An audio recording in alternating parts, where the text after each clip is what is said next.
नमस्कार विद्यार्थियों, महाराजा Surajmal PG college Ajabpura की ऑनलाइन क्लास में आप सबका स्वागत है। आज हम पढ़ेंगे द्वितीय वर्ष के द्वितीय प्रश्न पत्र नाटक एवं एकांकी। और आज हमारा टॉपिक है सामान्य नाटक व रेडियो नाटक में अंतर।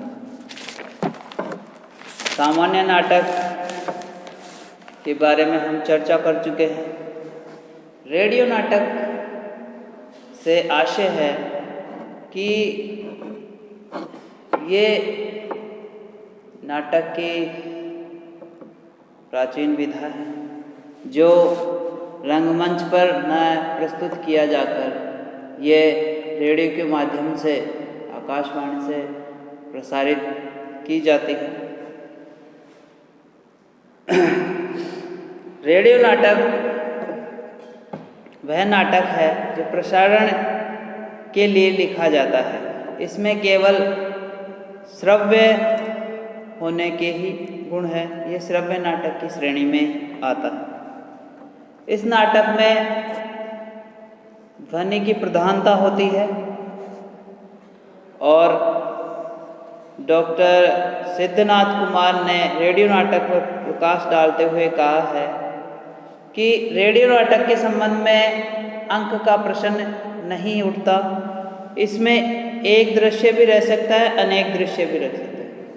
जो सिद्धनाथ कुमार है उन्होंने ये कहा है कि अंक की कोई बाध्यता नहीं है। इसमें एक अंक भी हो सकता है, कई अंक, एक दृश्य भी हो सकते हैं, कई दृश्य, अनेक दृश्य भी हो सकते हैं। दृश्यों पर भी किसी प्रकार का बंधन नहीं है। 2 पंक्तियों का भी दृश्य हो सकता है, 200 पंक्तियों का भी हो सकता है। 5 अंकीय नाटक को भी रेडियो नाटक बनाकर प्रस्तुत किया जा सकता है। कुछ लोग इसे रेडियो रूपक का पर्याय मानते हैं, परंतु रेडियो रूपक रेडियो नाटक के अन्य प्रकारों में से एक है। हिंदी के प्रमुख रेडियो नाटक में से 5 प्रमुख नाटक है। राधा कृष्ण, रात बीतने तक, सुबह से पहले, मुर्दे जिएंगे व बीमार। ये कुछ रेडियो नाटक हैं जो रेडियो पर प्रसारित हो चुके हैं। रेडियो नाटक के विकास में उदय शंकर भट्ट, उपेंद्र नाथ अश्क, डॉक्टर राम कुमार वर्मा, जगदीश चंद्र माथुर, गोविंद दास, देवेंद्र शर्मा आदि साहित्यकारों ने योगदान दिया है। सिर्फ और आकाशवाणी के लिए नाटक लिखने वालों में सबसे प्रमुख है सादत हसन मंटो, राजेंद्र सिंह बेदी आदि। इन्होंने आकाशवाणी के लिए नाटक लिखे हैं। आज़ादी के बाद रेडियो नाटक लेखन में कुछ विद्वान हैं जिन्होंने अपना योगदान दिया। उनमें से विष्णु प्रभाकर है, रेवती चरण शर्मा है, प्रभाकर माचवे जो तार सप्तक के कवि, प्रथम तार सप्तक के कवि, करतार सिंह दुग्गल, भारत भूषण अग्रवाल, ये भी तार सप्तक के कवि हैं, अज्ञे, अमृतलाल नागर, लक्ष्मी नारायण लाल। और 1960 के बाद में कुछ विद्वानों ने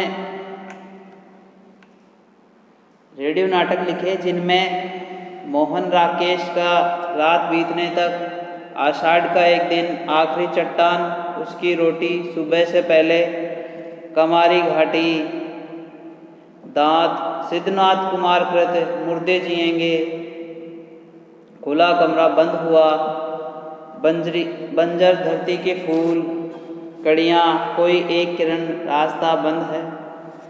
विष्णु प्रभाकर जी ने भी रेडियो नाटक लिखे हैं जो प्रसिद्ध हुए हैं। बीमार, हत्या के बाद, कांग्रेस मैन बनो, छाया के बाद, पाप और इंसान आदि। ये कुछ रेडियो नाटक का विकास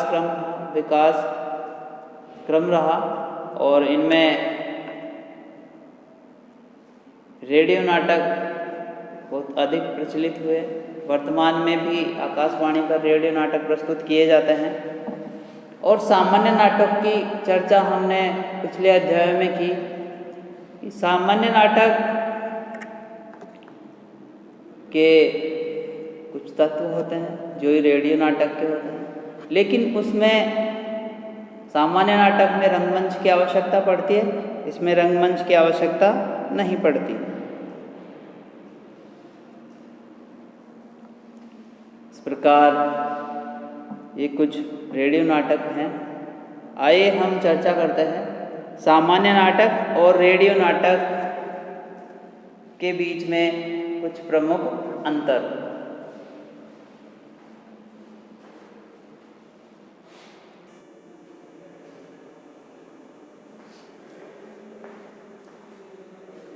हम चर्चा करते हैं सामान्य नाटक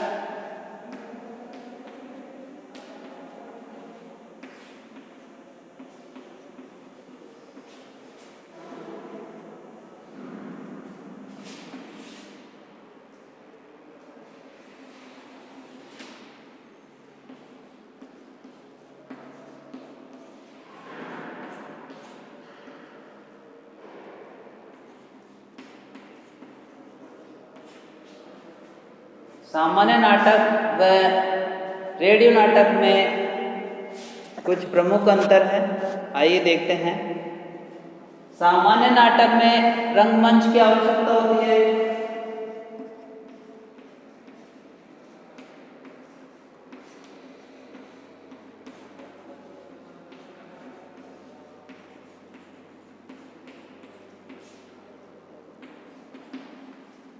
रंगमंच की आवश्यकता रहती है, यहाँ पर रंगमंच की आवश्यकता नहीं है।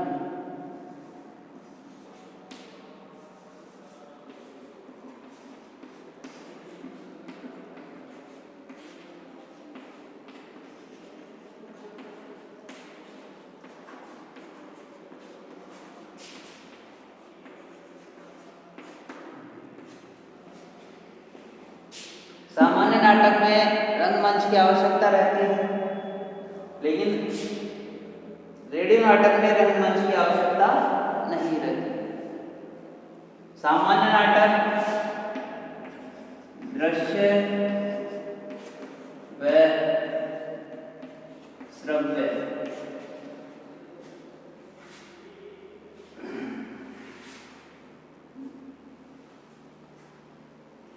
सामान्य नाटक दृश्य व श्रव्य दोनों गुणों से युक्त होते हैं, उनको देखा और सुना जा सकता है, लेकिन रेडियो नाटक केवल श्रव्य होता है।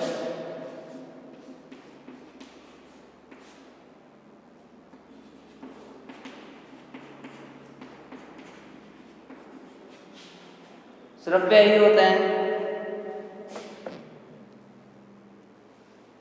सामान्य नाटक में पात्रों के व्यक्तित्व, अलंकार, मुद्रा, परिधान आदि की प्रस्तुति आसानी से की जा सकती है, बल्कि रेडियो नाटक इससे वंचित है। पात्रों के व्यक्तित्व, पात्र, व्यक्तित्व, अलंकरण, मुद्रा,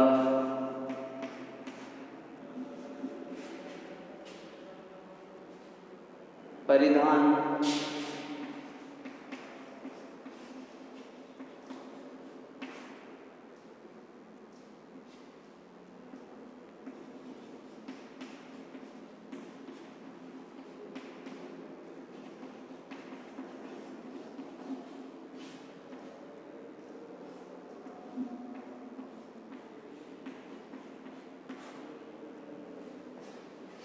सामान्य नाटक में पात्रों के साथ साथ उनके व्यक्तित्व, अलंकार, अलंकरण,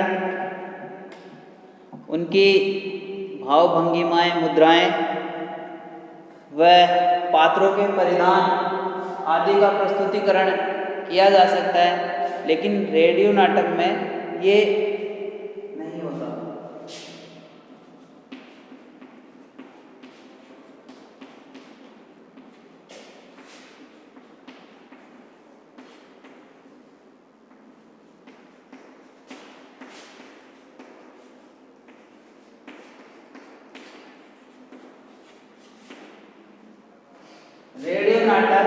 से वंचित है। पात्रों के व्यक्तित्व का चरित्र चित्रण, अलंकरण, मुद्रा व परिधानों का प्रस्तुतिकरण किया जा सकता है, लेकिन रेडियो नाटक में उनके वस्त्र, आभूषण इस प्रकार का प्रस्तुतिकरण नहीं किया जा सकता। रंगमंच पर एक साथ बहुत से पात्र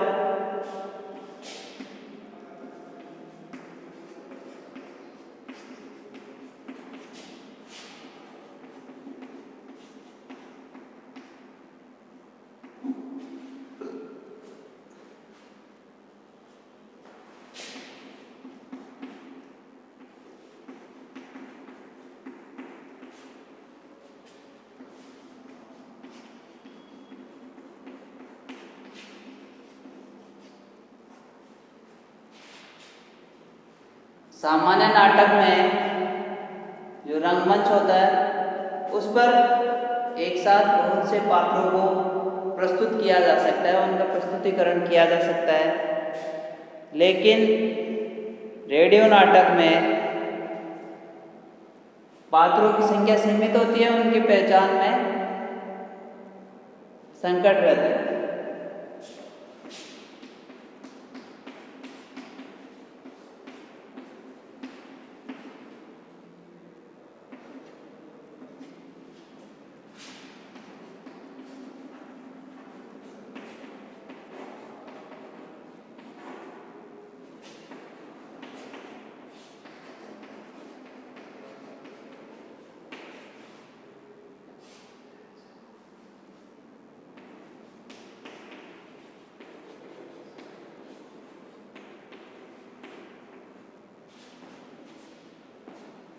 रेडियो नाटक में पात्रों की संख्या सीमित होती है और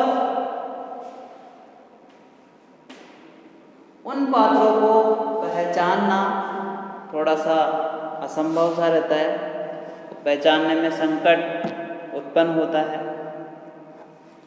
सामान्य नाटक लंबे होते हैं,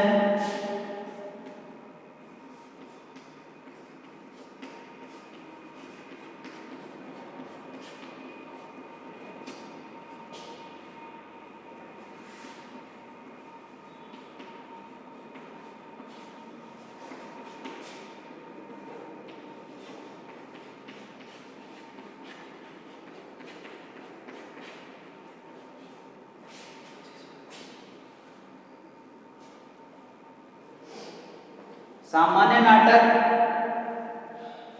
लंबे होते हैं और रेडियो नाटक आकार में छोटे होते हैं। 20 से 30 मिनट के ये नाटक होते हैं। अगली विशेषता है संकलन त्रय का बंधन होता है।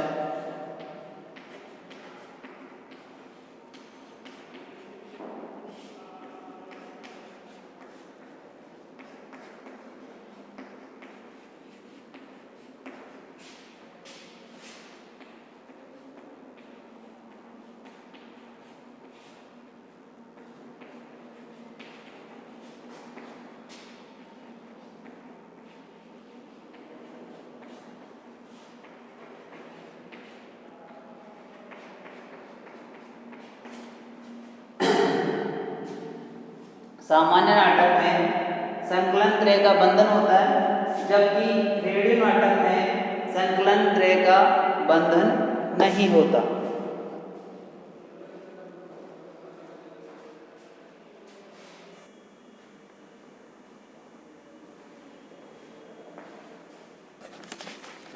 एक बार हम इनका दोहरान कर लेते हैं।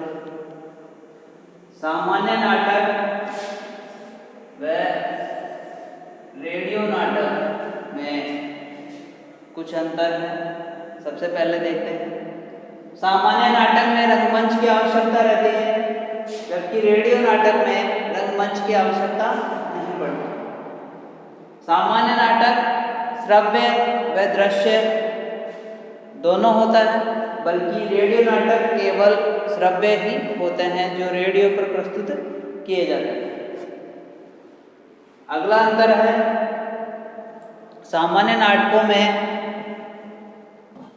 पात्रों के व्यक्तित्व, अलंकरण, मुद्रा व उनके परिधानों का प्रस्तुतिकरण आसानी से किया जा सकता है। लेकिन जो रेडियो नाटक है वो इन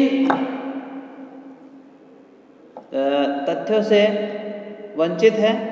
इसमें पात्रों के चरित्र समझने में आसानी नहीं होती। अगला है, सामान्य नाटक में रंगमंच पर एक से अधिक बहुत से पात्रों को प्रस्तुत किया जा सकता है, बल्कि जो रेडियो नाटक है उनमें पात्रों की सीमा सीमित होती है और उन्हें पहचानने में भी संकट उत्पन्न होता है। इस प्रकार अगला अंतर है, जो सामान्य नाटक होते हैं वो लंबे होते हैं, उनकी अवधि ज़्यादा होती है, 2-3 दिन तक भी चलते रहते हैं। और रेडियो नाटक वे आकार में छोटे होते हैं, 20 से 30 मिनट के होते हैं।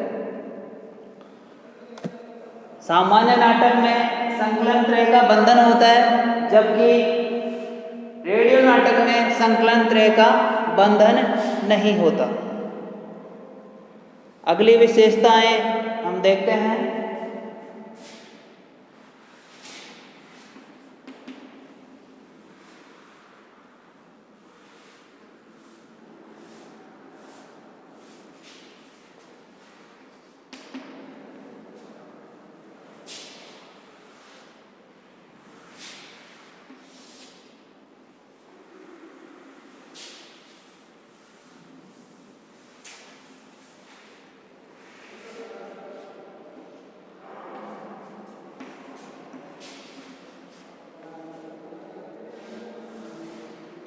सातवां अंतर है,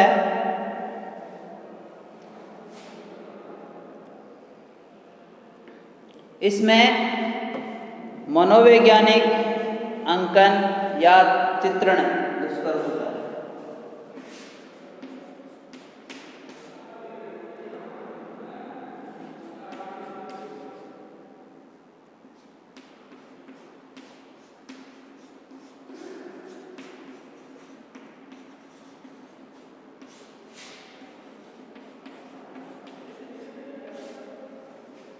जबकि मनोवैज्ञानिक अंकन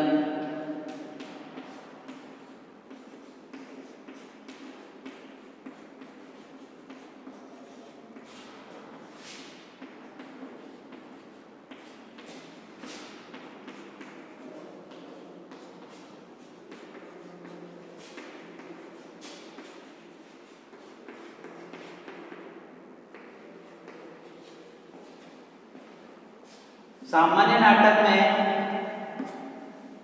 मनोवैज्ञानिक अंकन कठिन होता है, जबकि रेडियो नाटक में मनोवैज्ञानिक अंकन की अनेक सुविधाएं रहती हैं। सामान्य नाटक में दृश्य परिवर्तन में मुश्किल होता है।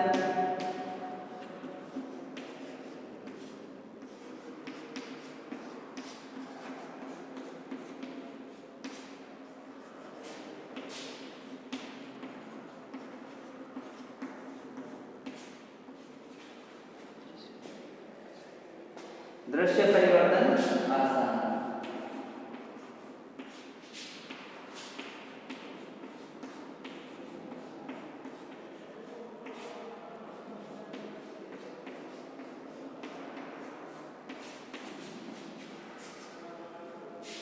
सामान्य नाटक दृश्य परिवर्तन मुश्किल होता है, जबकि रेडियो नाटक में दृश्य परिवर्तन आसानी से हो जाता है।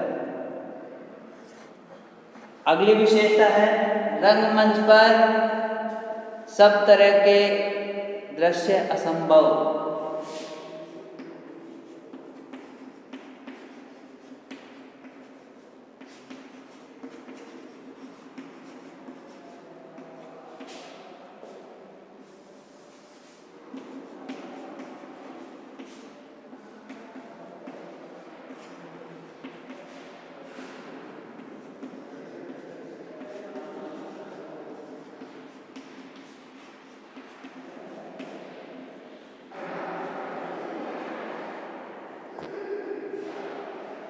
रंगमंच पर कई दृश्य ऐसे होते हैं जिनको प्रस्तुत नहीं किया जा सकता। जयशंकर प्रसाद के कई नाटक ऐसे हैं जो रंगमंच की दृष्टि से उचित नहीं माने जाते, जबकि रेडियो नाटक में कुछ दृश्य संभव है, जैसे कारखानों में कार्यरत मजदूरों, डूबती नाव आदि ध्वनि के माध्यम से वहाँ पर प्रस्तुत किया जा सकता है।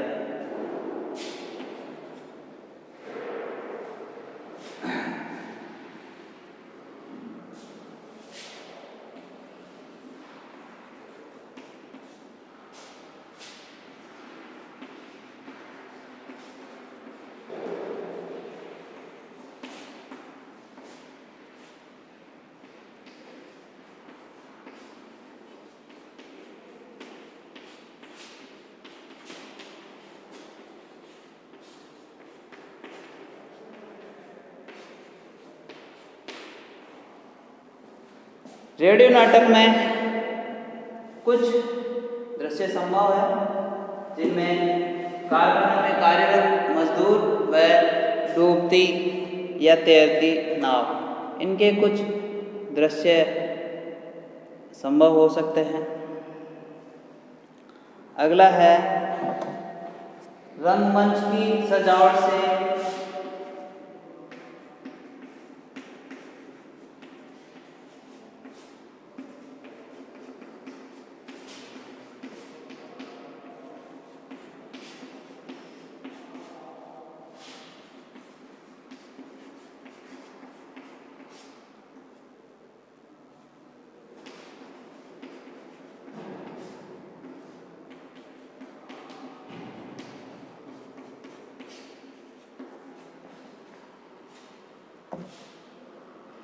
सामान्य नाटक में रंगमंच की साज सज्जा से प्रभावित किया जा सकता है, बल्कि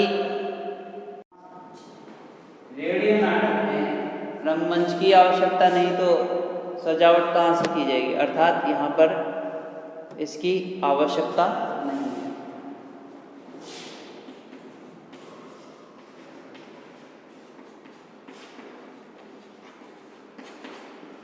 आवश्यकता नहीं।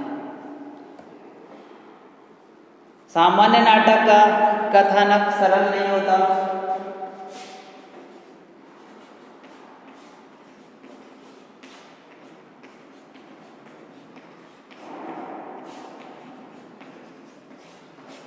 बल्कि रेडियो नाटक में कथानक सरल होता है।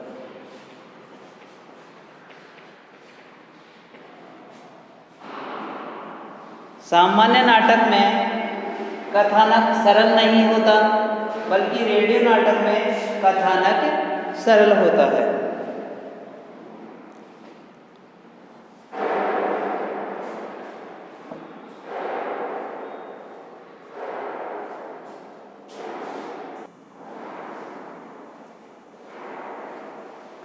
एक बार हम इनका दौरान कर लेते हैं।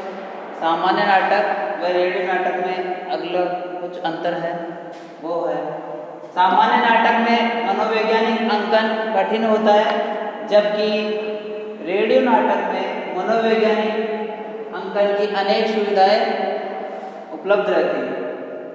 सामान्य नाटक में दृश्य परिवर्तन मुश्किल होता है, लेकिन रेडियो नाटक में दृश्य परिवर्तन आसानी से किया जा सकता है।